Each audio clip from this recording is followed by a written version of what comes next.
எப்படி அன்னை சோனியா காந்தி அவர்கள் திட்டத்தை உலகத்திலே பாராட்டக்கூடிய திட்டமாக கொண்டு வந்தாரோ, எப்படி டாக்டர் மன்மோகன் சிங் நடைமுறைப்படுத்தினாரோ, இந்த திட்டத்தை சட்டமாக்கினார்களோ, இது தொடர வேண்டும். இதில் எந்தவித பாதிப்பும் வரக்கூடாது. இதை மாற்ற வரை நாங்கள் தொடர்ந்து போராடுவோம் என்றுதான் இந்தியா முழுவதும் காங்கிரஸ் தலைவர் பெருமக்கள் தோழர்களும் இந்த களத்தில் இறங்கி போராடி வருகிறார்கள். என்ன பிரச்சனை உங்களுக்கு? எதற்காக இந்த பெயரை மாற்றுகிறீர்கள்? திட்டத்தை சிதைக்கிறீர்கள்? என்ன காரணம் என்றால், கொரோனா பெருந்தொற்று வந்தது. கொரோனா பெருந்தொற்று வரும்போது 2020-21 உலகத்தில் உள்ள ஆய்வறிஞர்கள் எல்லாம் எழுதினார்கள், சீனாவுக்கு அடுத்த நாடு மக்கள் தொகையில் மிகப்பெரிய நாடு இந்தியா. இந்தியாவில் லட்சக்கணக்கான மக்கள் செத்து மடிய போகிறார்கள், வறுமை தாண்டவமாக போடுகிறது என்று.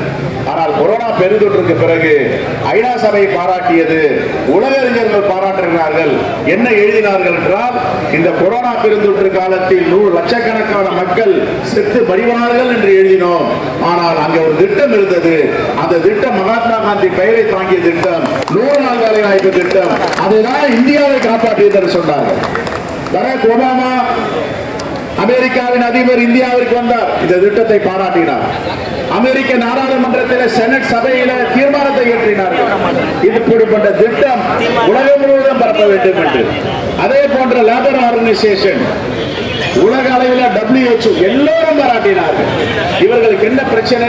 எதற்காக எடுக்கிறார்கள் என்றால், இந்தியாவில் செழிப்பாக இருக்கக்கூடாது, இந்தியாவில் தட்பவெப்ப நிலையை மாற்ற வேண்டும், இந்தியாவில் மகிழ்ச்சியாக வாழக்கூடாது என்று RSS திட்டத்தை பாஜக செயல்படுத்திக் கொண்டிருக்கிறது.